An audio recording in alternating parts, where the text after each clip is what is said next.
کروڑا شکر ہے کہ اس نے نبی پاک صاحب لولاک سیاح افلاک صلی اللہ تعالی علیہ وآلہ وسلم کی امت مرحومہ میں پیدا فرمایا، اور ہماری ہدایت و رہنمائی کے لیے حضور اقدس صلی اللہ تعالی علیہ وآلہ وسلم کے قلب انور پر قرآن پاک نازل فرمایا۔ پچھلے جمعے ذکر ہوا تھا اس گمراہ فرقے کا کہ جو تقدیر کا انکار کرتے تھے اور کہتے تھے لا قدرہ، تقدیر کوئی شے نہیں ہے، اور اس پر مفصل گفتگو ہوئی تھی۔ آج انشاءاللہ ہم اپنا اہل سنت کا تقدیر کے حوالے سے جو عقیدہ ہے انشاءاللہ وہ سنیں گے۔ سب اسلام بھائی اس طرف توجہ رکھیے گا تاکہ تقدیر کے حوالے سے، کیونکہ یہ ہماری ایمانیات کا حصہ ہے، آمنت باللہ وملائکتہ وکتبہ ورسلہ والیوم الآخر والقدر خیرہ وشرہ من اللہ تعالی، میں ایمان لایا اللہ پر، اللہ کے فرشتوں پر، اس کے رسولوں پر، اس کی کتابوں پر، اور اچھی بری تقدیر پر، اچھی بری تقدیر پر، اور آخرت کے دن پر کہ بعد موت کے ہمیں اٹھایا جائے گا۔ تو تقدیر پر ایمان لائے بغیر بندہ مومن نہیں ہو سکتا۔ وہ لاکھ نمازیں پڑھے، روزے رکھے، حج کرے، عمرے کرے، زکاتیں دے، جہاد کرے، قرآن کی تلاوت کرے، پر کہے میں تقدیر کو نہیں مانتا، وہ کافر ہے، اس کا اسلام کے ساتھ کوئی تعلق نہیں ہے۔ یہ بات ذہن نشین رکھیے گا کہ جو عقیدے کا بگاڑ رکھتا ہے، جس کے عقیدے کے اندر بگاڑ آ جائے، اس کے نیک عمل بھی کسی کھاتے کے نہیں رہتے۔ حدیث پاک میں ہے، رسول محتشم صلی اللہ تعالی علیہ وآلہ وسلم کا ارشاد گرامی ہے، حضرت سیدنا حذیفہ رضی اللہ تعالی عنہ آپ بیان فرماتے ہیں، اور یہ وہ صحابی ہیں کہ جو رازدان نبی تھے، ہر بات ہر بندے سے نہیں کہی جاتی، سرکار راز کی باتیں ان سے کہا کرتے تھے۔ حضرت فاروق اعظم رضی اللہ تعالی عنہ جیسے جلیل القدر صحابی ان سے پوچھتے تھے، بتاؤ حذیفہ سرکار تمہیں کیا کیا بتا کر گئے ہیں؟ اپنی موت کے بارے میں بھی ان سے پوچھا کہ بتاؤ کہ میں اس دنیا سے کیسے جاؤں گا، اشارے کنائے کے اندر بات ہوئی۔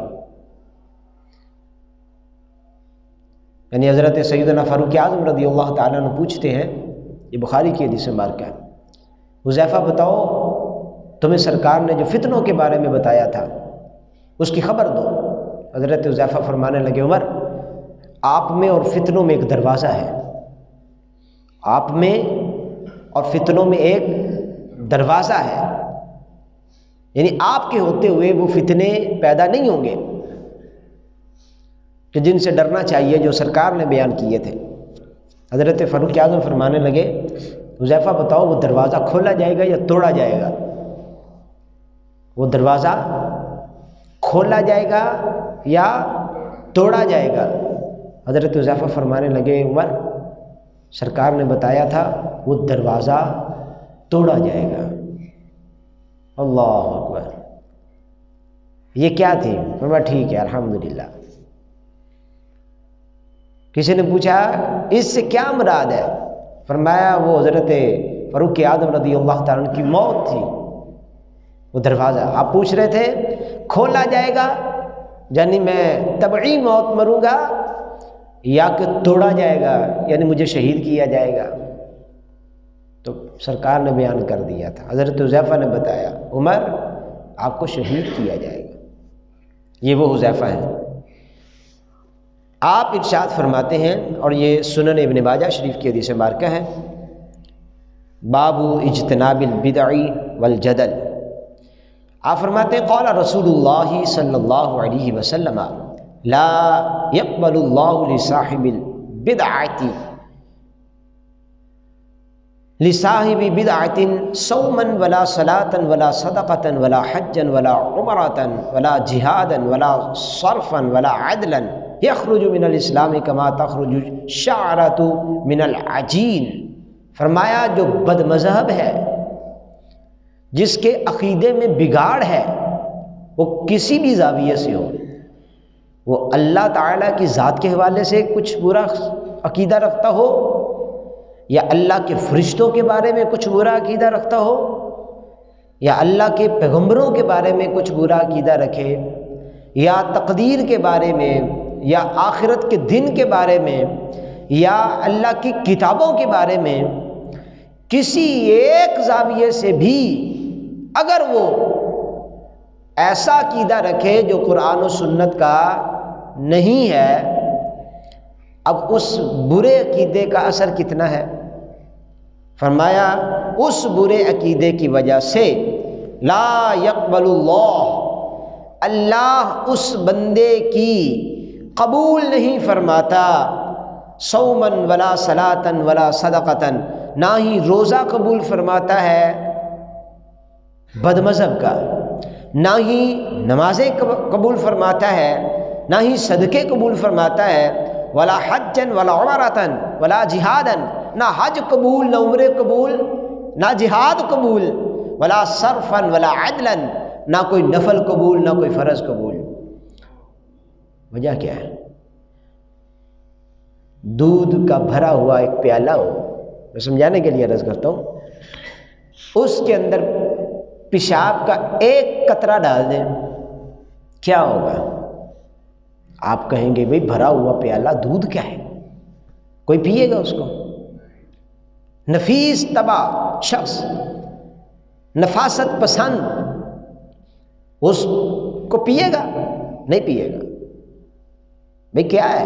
اتنے زیادہ اس کے اندر قطرے دودھ کے ہیں، بس ایک قطرہ ہی گیا ہے پیشاب کا، کیا ہوا ہے؟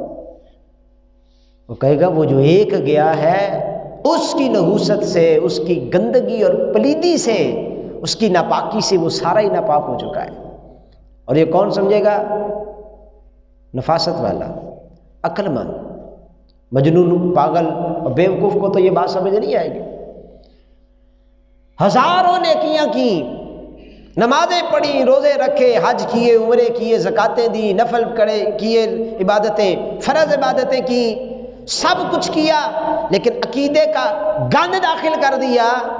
مصطفیٰ کریم فرماتے ہیں اس کی نمازیں، اس کے روزے، اس کے عمرے، اس کے حج، اس کی زکاتیں، اس کی نفل، اس کے فرض، سارے اللہ اس کے منہ پہ مارے گا، اور کوئی بھی اس کا عمل قبول نہیں ہے. کس کا؟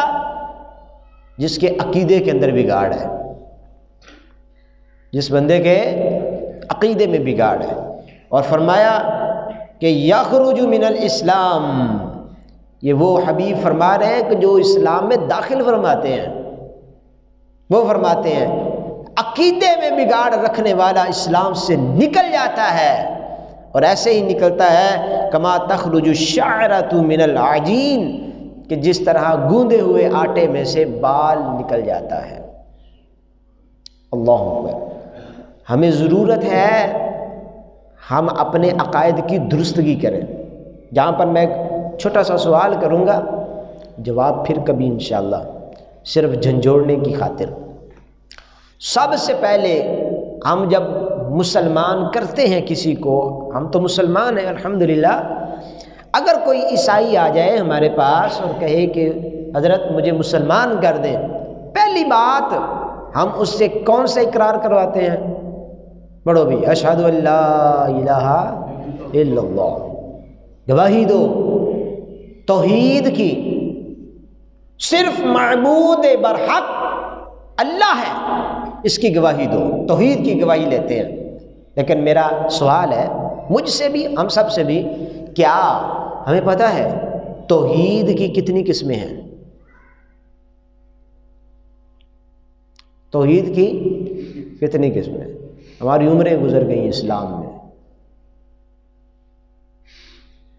شرک کی کتنی قسمیں ہیں؟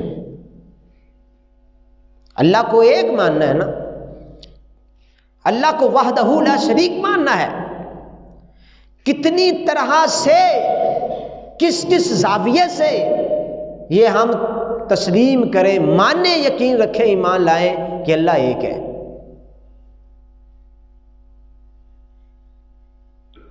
جہاں میں اشارہ دے کر بات آگے کرتا ہوں، 5 زاویے ہیں جن سے ہر زاویے سے یہ ماننا ہم پہ لازم ہے کہ اللہ وحدہ لا شریک ہے، اور ہر ایک قرآن میں بیان ہے، ہر ایک کا بیان قرآن میں موجود ہے۔ اس زاویے سے بھی اللہ کو ایک مانو، اس زاویے سے بھی اللہ کو ایک مانو، اس زاویے سے بھی اللہ کو ایک مانو۔ تو توحید کی کتنی قسمیں ہو گئیں؟ 5۔ اب یہ مجھ پہ سوال ہے، میں نے یہ کب سیکھنا ہے؟ ہم آ جا کر کے پتہ کوئی نہیں ہے، وہ پا نہ پڑی تے وقت نو پھڑی، ہم بڑی بڑی باتیں کرتے ہیں آگے جا کر، ہم تو پہلے سبق کے اندر ہی فیل ہیں، ہاں جی، اور ہماری زندگیاں اسلام کے اندر گزر گئیں۔ اللہ ہمارے حال پہ رحم فرمائے۔ اسی طرح شرک کی بھی 5 ہی قسمیں ہیں۔ توحید کا جو متضاد ہے وہ شرک ہے۔ تو سرکار فرماتے ہیں اہل بدعت جو بدمذہب ہیں، ان کے کوئی بھی نیک عمل ان کا اللہ کی بارگاہ میں قابل قبول نہیں ہے۔ کیوں؟ عقیدے کے اندر بگاڑ آ گیا۔ ہم نے عقیدے کے بارے میں معلومات لینی ہے تاکہ ہم کہیں گمراہ نہ ہو جائیں۔ آج انشاءاللہ چونکہ وہ ہمارا موضوع چل رہا تھا، اس حوالے سے تقدیر کیا ہے اور اس کی کتنی قسمیں ہیں، اور اس کی مختصر سا جو وقت ہے انشاءاللہ اس کے اندر میں عرض کرنے کی کوشش کروں گا۔ تو تقدیر کے بارے میں قرآن و سنت کی روشنی میں جو کچھ بیان ہوا، علماء فرماتے کہ تقدیر کی 3 قسمیں ہیں۔ تقدیر کی کتنی قسمیں ہیں؟ 3۔ ان 3 میں سے ایک وہ تقدیر ہے اس قسم کی کہ جس تقدیر کا بدلنا ممکن نہیں ہے، جس تقدیر کا بدلنا ممکن نہیں ہے، اس کو کہتے ہیں تقدیر مبرم، اٹل فیصلہ اللہ تعالیٰ کا، اس کا بدلنا ناممکن، وہ بدل نہیں سکتی۔ بعض تقدیریں ہیں وہ بدل جاتی ہیں۔ سرکار دو عالم صلی اللہ علیہ وسلم کا ارشاد گرامی ہے الدعاء رد البلاء، فرمایا دعا کیا کرو، دعائیں بلاؤں کو ٹال دیا کرتی ہیں۔ یہ وہ تقدیر ہے جو بدل جاتی ہے، یہ بھی ایک تقدیر کی قسم ہے، لیکن ہم ترتیب کے ساتھ جائیں گے۔ پہلی قسم وہ ہے جس کو کہتے ہیں تقدیر مبرم، اٹل فیصلہ خدا تعالی کا، کہ جو کسی بھی حالت میں کسی بھی صورت میں بدلتا نہیں ہے۔ اور اس کے بارے میں یہ جو تقدیر مبرم ہے، اس کے بارے میں اگر کوئی دعا بھی کرے تو بھی یہ نہیں ٹلتی، حتیٰ کہ اللہ کے پیارے بھی، اولیاء بھی، انبیاء بھی، رسول بھی اگر دعا کریں مولا اس کو بدل دے، اللہ ان کی توجہ ہٹا دیتا ہے، پیارے اس بات میں نہ پڑو، یہ ہمارا فیصلہ اٹل ہو چکا ہے۔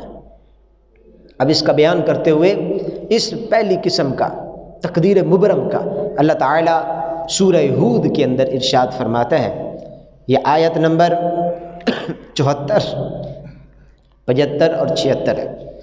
اللہ تعالیٰ ارشاد فرماتا ہے فَلَمَّا ذَهَبَ عَنْ إِبْرَاهِيمَ الرَّوْعُ وَجَاءَتْهُ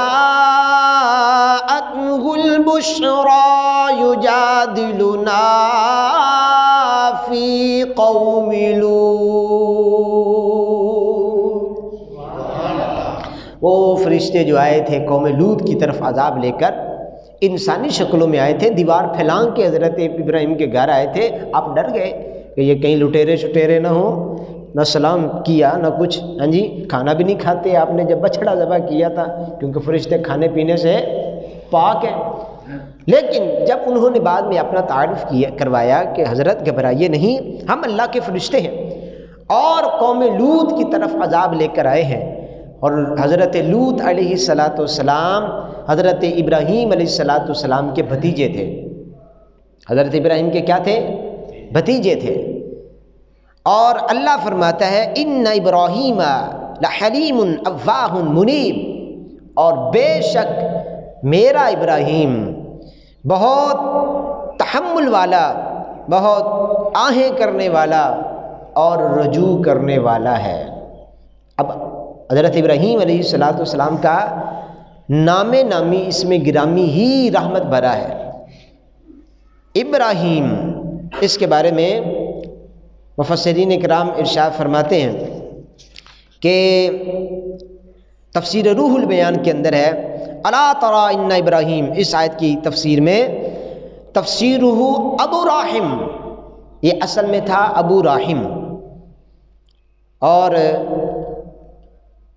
حضرت ابن عطیہ آپ ذکر کرتے ہیں کہ یہ اصل میں تھا ابو الرحیم، ابو الرحیم یعنی مہربان باپ، تو یہ کثرت استعمال کی وجہ سے ابراہیم بن گیا۔ اب نہایت شفقت والے تھے، مہربان تھے۔ تو جب پتہ چلا قوم لوط پر عذاب آیا ہے، اللہ سے عرض کی اللہ عذاب ٹال دے، اللہ عذاب ٹال دے۔ فرمایا ابراہیم نہیں، عذاب نہیں ٹالنا، یا اللہ عذاب ٹال دے۔ فرمایا ابراہیم عذاب نہیں ٹلنا، یا اللہ عذاب ٹال دے۔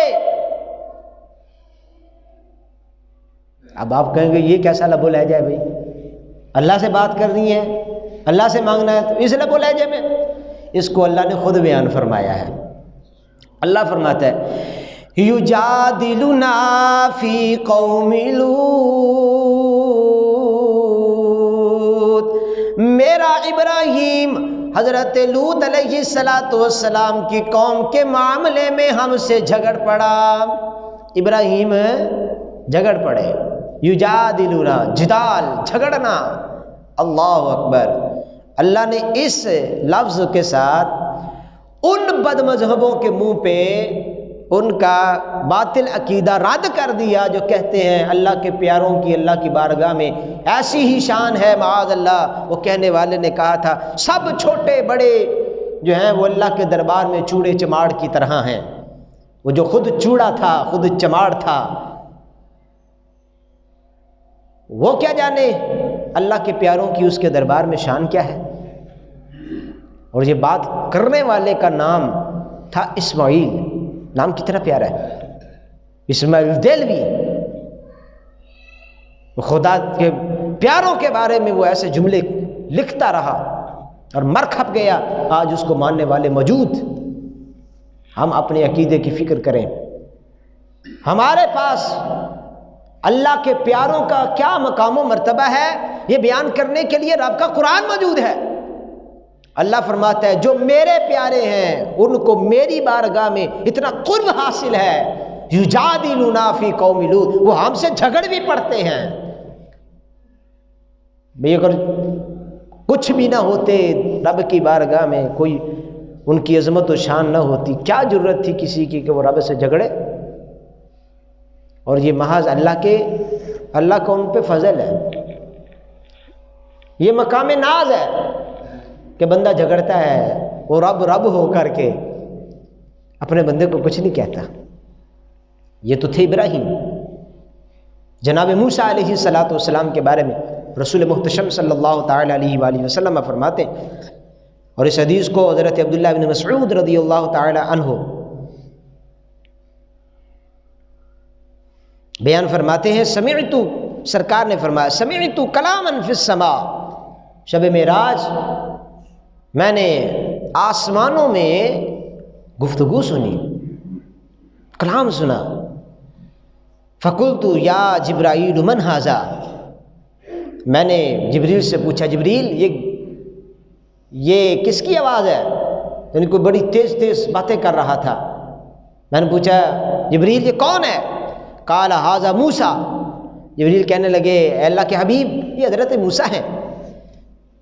سرکار فرماتے ہیں قلت ومن یناجی، میں نے پوچھا کہ اے موسیٰ اے جبریل یہ حضرت موسیٰ علیہ السلام یہ اتنا تیز تیز بلند آواز سے کس سے باتیں کر رہے ہیں؟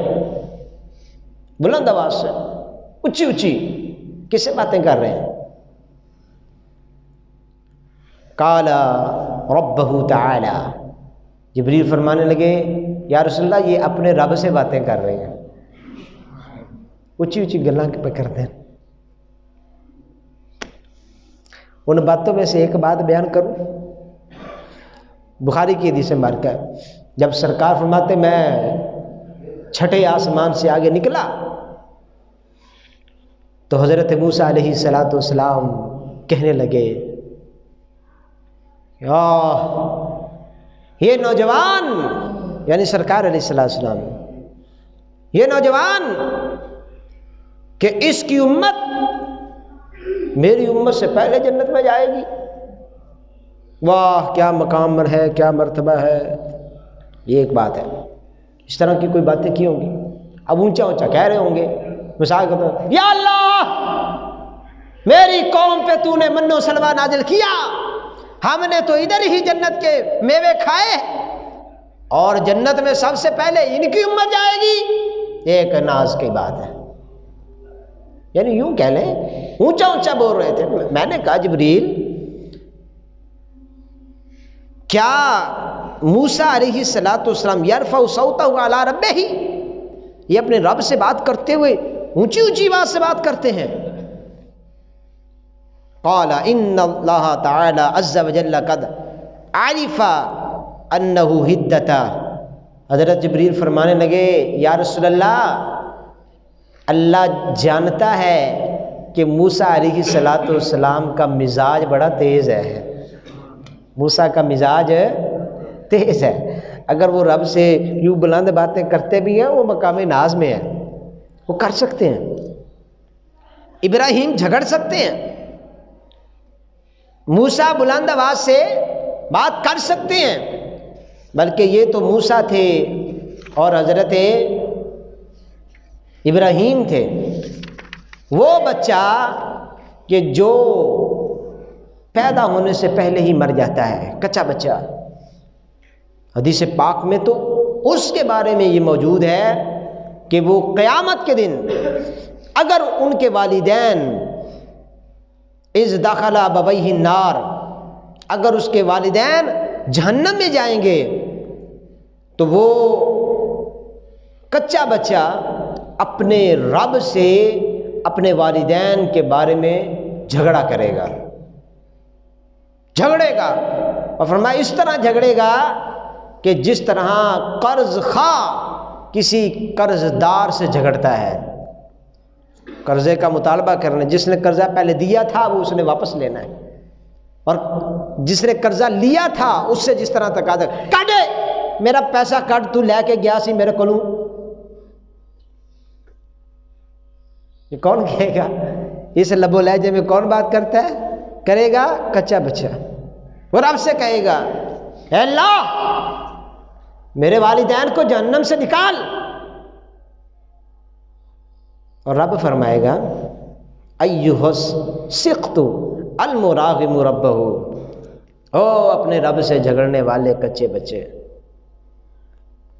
یہ اب وہ بندہ مومن کا بچہ ہوگا نا، لازم بات ہے کافر نے تو جہنم سے نکل کے جنت میں جانا نہیں ہے، اب اس کے والدین چونکہ مومن ہوں گے اور بچہ بھی طبعاً مومن ہے، اس کا مقام ناز اپنے رب کے بارے میں یہ ہے، رب کے ہاں اللہ فرمائے گا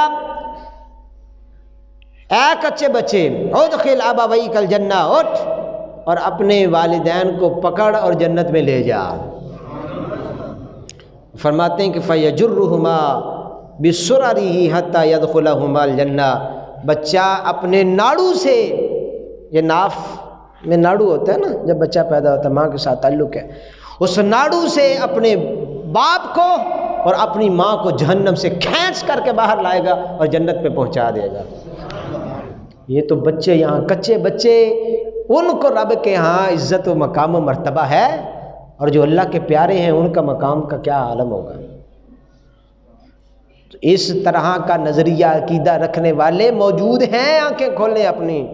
ہمیں پتہ ہوتا ہے کہ اچھا گھی کہاں سے ملتا ہے، اچھے چاول کہاں سے ملتے ہیں، ہاں جی، تو فلاں شے اچھی کپڑا کہاں سے ملتا ہے، ہمیں یہ بھی پتہ ہونا چاہیے اچھا عقیدہ کہاں سے ملتا ہے۔ تو حضرت ابراہیم علیہ السلام رب فرماتا ہے یجادلنا فی قوم لوط، وہ حضرت لوط علیہ السلام کی قوم میں ہم سے جھگڑ پڑا، لیکن چونکہ یہ فیصلہ اٹل تھا، بدلنا نہیں تھا، تو ہم نے کہا یا ابراہیم اعرض عن ھذا انہ قد جاء امر ربک وانہم آتیہم عذاب غیر مردود۔ یہ تقدیر کی پہلی قسم کی وضاحت ہے قرآن سے۔ فرمایا کہ ہم نے کہا او ابراہیم اس خیال میں نہ پڑیے، اس لیے کہ یہ تیرے رب کا حکم اب اٹل آ چکا، اور بے شک ان پر عذاب آنے والا ہے، اور یہ عذاب ٹلنے والا نہیں ہے۔ اب حضرت ابراہیم علیہ السلام نے اس دعا سے اعراض کر لیا۔ تو پہلی قسم تقدیر کی کیا ہے؟ تقدیر مبرم، اٹل فیصلہ، اور یہ ہر ایک کے بارے میں ہے کہ ہمارا انجام کفر پہ ہوگا یا اسلام پہ ہوگا، اور وہ خدا تعالیٰ کر چکا، اور وہ فیصلہ بدلنے والا نہیں ہے۔ اس لیے بزرگ فرماتے ہیں اللہ کی خفیہ تدبیر سے ڈرا کرو۔ ہم اگر مسلمان گھرانے میں پیدا ہوئے ہیں تو ہمارے پاس کوئی جنت میں جانے کا سرٹیفکیٹ نہیں ہے کہ ہم بھئی پکے جنتی ہیں۔ بہت سے مسلمانوں کے گھرانوں میں پیدا ہونے والے حالت کفر میں مر جاتے ہیں، بہت سارے کافروں کے گھروں میں پیدا ہونے والے دم آخر اسلام قبول کر کے جنت میں چلے جاتے ہیں، اور یہ رب کی خفیہ تدبیریں ہیں۔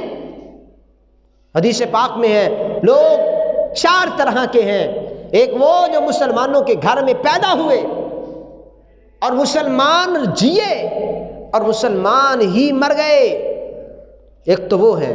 فرمایا دوسرے جو مسلمانوں کے گھر میں پیدا ہوئے، مسلمانی زندگی گزاری لیکن کفر پر مر گئے، اور فرمایا تیسرے وہ جو کافروں کے گھر پیدا ہوئے، کفر میں زندگی گزاری اور کفر پر مر گئے، اور چوتھے وہ جو کافروں کے گھر پیدا ہوئے، کافرانہ زندگی گزاری لیکن اسلام پہ مرے، مرنے سے پہلے اسلام تو قبول کیا، توبہ کر گئے، اسلام قبول کیا۔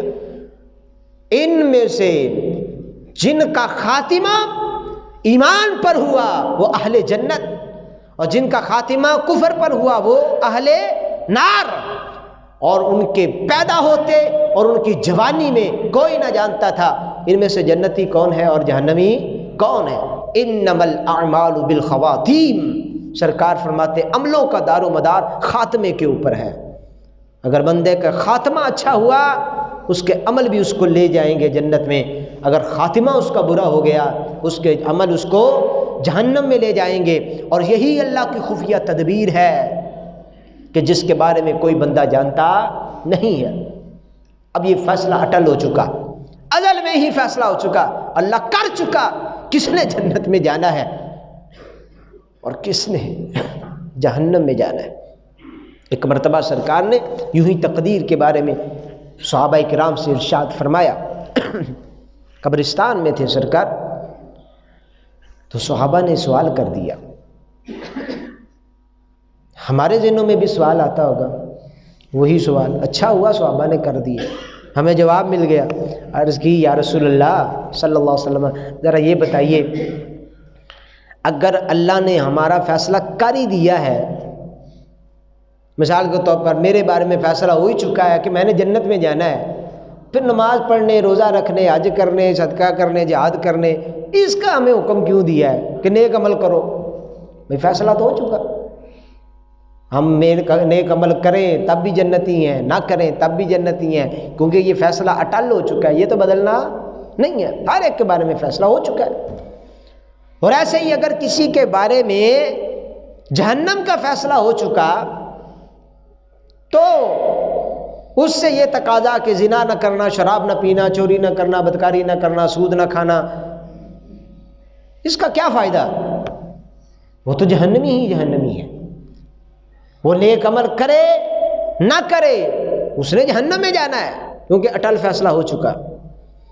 اور ادھر جس کے بارے میں اٹل فیصلہ ہو چکا کہ اس نے جنت میں جانا ہے، وہ نیک عمل کرے یا نہ کرے، گناہ کرے یا نہ کرے، چونکہ فیصلہ اللہ نے کر دیا ہے کہ اس نے جنت میں جانا ہی جانا ہے، تو اس نے جنت میں جانا ہے۔ یا رسول اللہ پھر بتائیے ہمیں اعمال کا پابند کیوں کیا گیا؟ ہمیں اعمال کا پابند کیوں کیا؟ حالانکہ فیصلہ تو اللہ کر چکا ہے۔ سوال تو بنتا ہے نا، سوال تو بنتا ہے۔ ابھی میرا بیٹا اگر اللہ نے میری قسمت میں لکھا ہے تو ابھی وہ پیدا نہیں ہوا، لیکن اس کے بارے میں اللہ فیصلہ کر چکا ہے کہ وہ جنتی ہے یا جہنمی ہے۔ ہماری قیامت تک آنے والی نسلوں کے بارے میں ابھی فیصلہ ہو چکا، ہماری پیدائش سے بھی پہلے کے فیصلے ہو چکے ہیں۔ تو یا رسول اللہ پھر یہ اعمال کی تکلیف کیوں؟ اللہ اکبر۔ نبی مکرم صلی اللہ علیہ وسلم نے جو جواب ارشاد فرمایا، ہم ہر ایک اس آئینے کے اندر اپنے آپ کو دیکھ لیں۔ سرکار نے کیا خوبصورت جواب دیا، فرمایا سنو میرے صحابہ، جس کے بارے میں اللہ نے جو فیصلہ کیا ہوتا ہے اس کے لیے وہی کام آسان کر دیتا ہے۔ یعنی اگر کوئی جنتی ہے نا، اس کو گناہ کرنا اوکھا لگتا ہے، نیک عمل کرنا اس کے لیے بڑے مزے کی بات ہے، سرور آتا ہے، لطف آتا ہے۔ اور جس کے بارے میں جہنم کا فیصلہ ہو چکا اس کو نیک عمل کرنا بڑا بھاری لگتا ہے، اور گناہ کرنے میں اس کو لذت آتی ہے۔ فیصلے ہو چکے ہیں، لیکن اب فرمایا تم دیکھ لو، اگر تمہارے لیے نیک عمل کرنا آسان ہے تو سمجھ جاؤ کہ ہمارے بارے میں جنت کا فیصلہ، پھر تمہارا دل نہیں کرے گا ہم گناہ کریں۔ وہ سوال تو گیا نا ختم ہو کہ پھر وہ گناہ کرے تب بھی جنت میں جائے، اس کا دل ہی نہیں کرے گا وہ گناہ کرے۔ اور اگر وہ اہل نار میں سے ہے، جہنمیوں میں سے ہے، پھر اس کا دل ہی نہیں کرے گا کہ وہ نیک کام کرے۔ تو ایک ہے تقدیر مبرم، اٹل فیصلہ جو کسی حالت میں بھی بدلنے والا نہیں ہے، اور دوسری تقدیر ہے تقدیر معلق، وہ تقدیر کہ جو فرشتوں کے صحیفوں میں، رجسٹروں میں لکھی ہوئی ہے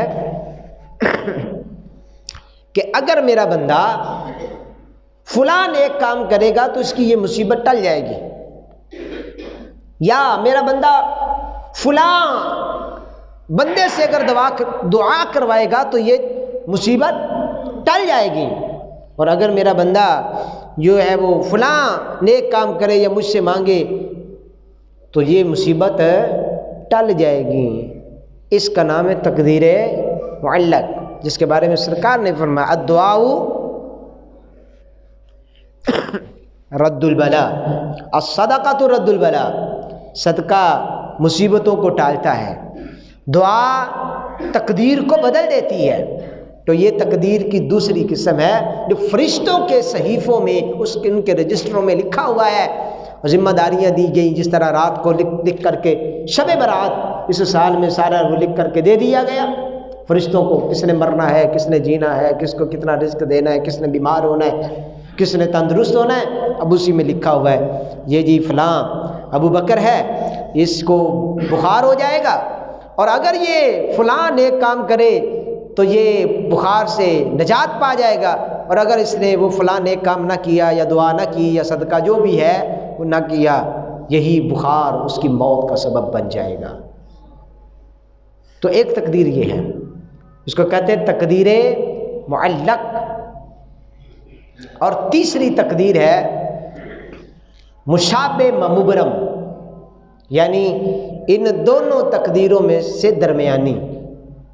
ایک ہے مبرم بالکل اٹل، ایک ہے فرشتوں کے صحیفوں میں لکھا ہے کہ یہ کسی نیک کام پر معلق ہے، اور تیسرا یہ ہے کہ وہ تقدیر جو بدل تو جاتی ہے لیکن اس کے بدلنے کا فرشتوں کو علم نہیں ہوتا، ان کی نظروں میں یہ اٹل ہے لیکن اللہ کے ہاں یہ معلق ہے، اور یہ اللہ کے پیاروں کی دعاؤں سے بدل جاتی ہے، کسی ولی کی دعا سے، عام بندے کی دعا سے یہ نہیں بدلتی، کیونکہ فرشتوں کے صحیفوں میں لکھا ہوا ہے بندہ صدقہ کرے گا، یہ کرے گا، یہ نہیں ٹلنی۔ لیکن اگر کوئی اللہ کا پیارا کر دے، دعا کر دے اس کے حق میں، تو اس کی دعا سے وہ تقدیر بدل جائے گی، تو یہ تقدیر مشابہ مبرم ہے۔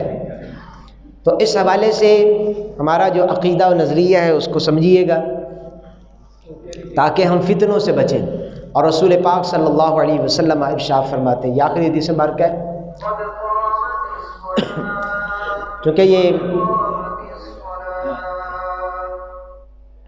چونکہ یہ عقیدے کے بارے میں موضوع چل رہا تھا تو اس لیے اس کو کمپلیٹ کرنا مناسب سمجھا، بجائے اس کے کہ ادھورا چھوڑ دیا جائے۔ توجہ کیجیے، تو تقدیر کی یہ 3 قسمیں ہیں، اور سرکار فرماتے ہیں میری امت میں سے کچھ لوگ ہوں گے جو تقدیر کا انکار کریں گے، جو تقدیر کا، اور فرمایا لِكُلِّ أُمَّةٍ مجوس، ہر امت کے اندر کچھ لوگ ایسے گزرے ہیں جنہوں نے تقدیر کا انکار کیا ہے، وہ مجوسی کہلائے۔ فرمایا وَمَجُوسُ هَذِهِ الْأُمَّةِ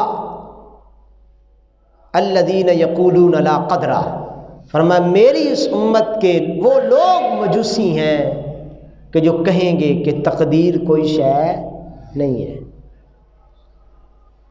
اب اس حوالے سے آخر میں سرکار نے جو نچوڑ ارشاد فرمایا میں وہ انشاءاللہ عرض کروں گا، سارے اسلام بھائی توجہ کے ساتھ اس کو سنیے اور عبرت کے ساتھ سر دھنیے۔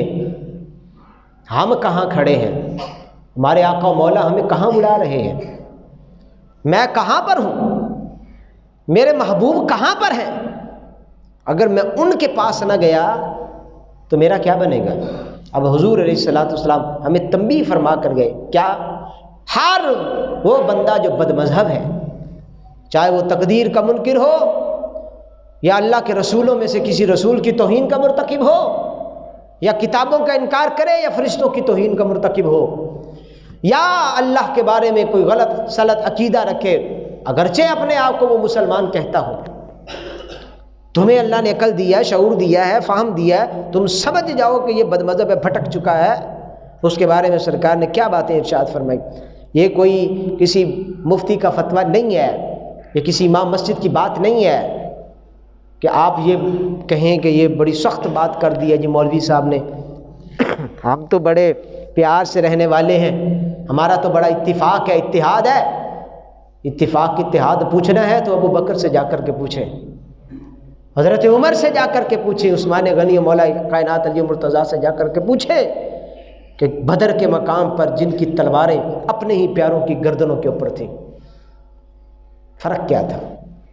وہ جانتے تھے یہ خون کے رشتے کوئی رشتے نہیں ہوتے، رشتہ وہی ہوتا ہے جو اسلام کا رشتہ ہے، جو کلمے کا رشتہ ہے۔ انما المؤمنون اخوہ، بے شک مومن بھائی ہیں، وہ فارس کے سلمان ہوں، روم کے صہیب ہوں، حبشہ کے بلال ہوں، اور مکے کے ابو بکر ہوں، یہ سب مل کر آپس میں بھائی بھائی ہیں۔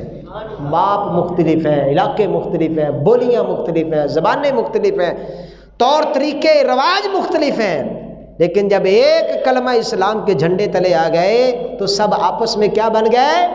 بھائی۔ لیکن سگے باپ کا بیٹا ہے یا باپ جو ہے وہ مشرک ہے، بیٹا مسلمان ہے، اور جب میدان بدر کے اندر سامنے آئے ہیں تو باپ بیٹے پہ تلوار اٹھاتا ہے، بیٹا باپ پہ تلوار اٹھاتا ہے. یہ بھی سرکار کا حسن اخلاق ہے. ہمیں یہ بات سمجھ نہیں آتی.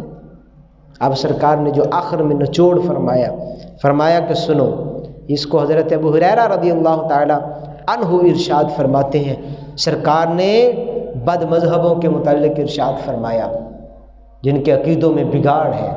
فرمایا کہ ان ماردو فلا تعودوہم، اگر وہ بد مذہب بیمار ہو جائیں تو ان کی عیادت کو مت جاؤ. بد مذہب بیمار ہو جائے تو اس کی عیادت کو مت جاؤ. وَإِن مَاتُوا فَلَا تَشْهَدُوهُمْ، اگر وہ مر جائیں تو فرمایا ان کے جنازوں میں مت جاؤ. کون کہہ رہے ہیں؟ کون کہہ رہے ہیں؟ رسول پاک صلی اللہ علیہ وسلم. ہم بتانے میں اگر مجرم ہیں، ہر ایک اپنے گریبان میں جھانکے، جو سرکار بتا رہے ہیں ان کے بارے میں پھر کیا خیال ہوگا؟ اس کا مطلب ہے پھر ہم کے اندر کوئی گڑبڑ ہے. اگر عقیدے کا پکا ہو تو وہ وہی بات کرتا ہے جو حضرت ابو بکر نے کی تھی.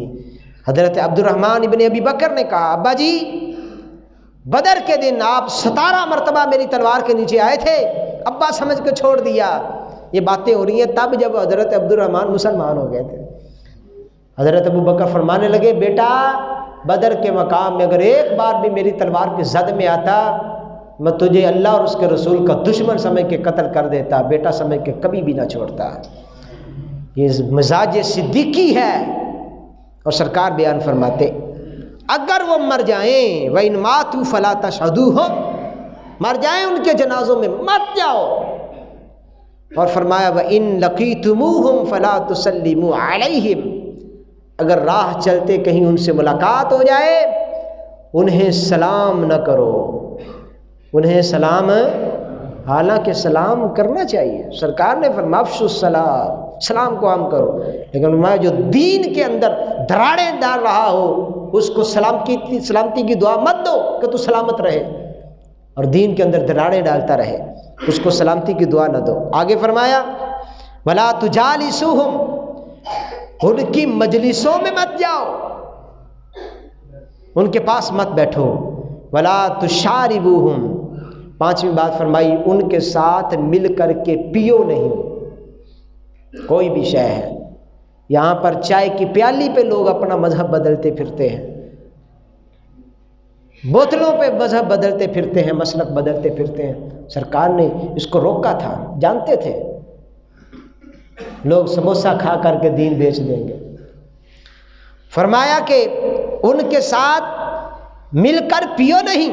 وَلَا تُوَاكِلُوهُمْ، ان کے ساتھ مل کر کے بیٹھ کے مت کھاؤ. ادھر چلے گئے جی وہ تو شاپر لبنا ہے جی، چاولان ہے جی، اسی شاپر لین چلے، لنگر لین چلے. تف ہے کیا تقدیر پہ ایمان نہ رہا کہ جو میرے نصیب میں لقمہ کھانا لکھا ہے، مجھے کیا ضرورت ہے بد مذہب کی مجلس میں جا کر کے وہاں لقمہ تلاش کرنے کی. کروں مدح اہل دور رضا، پڑے اس بلا میں میری بلا، میں گدا ہوں اپنے کریم کا. میرا دین پارا انا نہیں ہے کیونکہ روٹی کا ٹکڑا ہو میں تلاش کرتا پھروں ادھر. میرا تقدیر پہ ایمان ہے، جو کچھ رب نے لکھ دیا ہے وہ مجھے مل کر رہے گا. تو فرمایا ان کے دسترخوانوں میں روٹی کے ٹکڑے تلاش مت کرنا. اور فرمایا وَلَا تُنَاكِحُوهُمْ، اور بد مذہبوں کے ساتھ شادی بیاہ مت کرنا، نہ خود شادیاں کرنا، نہ اپنے بچوں بیٹیوں کی شادیاں بد مذہبوں کی طرف کرنا. ہم دیکھتے ہیں یہ منڈا کام کرتا ہے جی، کاروبار کرتا ہے، پلاٹ کتنے ہیں جی، مربے کتنے ہیں جی، پیلیاں کتنی ہیں جی، ذات کیا ہے جی. کبھی یہ بھی دیکھا ہے اس کا مسلک کیا ہے، اس کا حسن عقیدت کیا ہے، واللہ اور اس کے رسول اور اس کے پیاروں کے بارے میں اس کی سوچ کیسی ہے. سرکار فرماتے جس کی گندی سوچ ہو فلا تناکحوہم، وہاں پر اپنے بچوں کا یا اپنا نکاح مت کرو. ولا تصلوا علیہم ولا تصلوا معہم، ان کے ساتھ مل کر کے نماز مت پڑھو اور ان کے جنازوں میں بھی شریک ہو کر ان پر نماز جنازہ بھی نہ پڑھو، نہ جنازوں کے ساتھ چلو نہ نماز جنازہ ان کے اوپر پڑھو۔ اللہ تعالیٰ ہمارے عقیدے کو مضبوط فرمائے۔ اور یہ شروع سے یہ چلتے آ رہے تھے، یہ قدریہ بڑا پرانا فرقہ ہے، اور اسی طرح خارجی پیدا ہوئے، معتزلہ پیدا ہوئے، جبریہ پیدا ہوئے، اور ہر زمانے کے اندر اہل سنت کے ائمہ نے عوام اہل سنت کو ان فتنوں سے آگاہ کیا۔ اور آج زمانہ ہے کہ ہماری ذمہ داری بنتی ہے ہم اپنے چاہنے والوں کو، اپنے مقتدیوں کو اس فتنے سے، ان باتوں سے آگاہ کریں۔ اللہ تعالیٰ ہمیں عقیدہ اہل سنت پر کہ جو قرآن و سنت سے ثابت شدہ ہے اس پر عمل کرنے کی، اس کو اپنانے کی توفیق عطا فرمائے، اور تقدیر پر ایمان رکھتے ہوئے ہر بد مذہب سے اپنا تعلق جدا کرنے کی توفیق عطا فرمائے، آمین، بجاہ النبی الامین صلی اللہ تعالیٰ علیہ وآلہ وسلم۔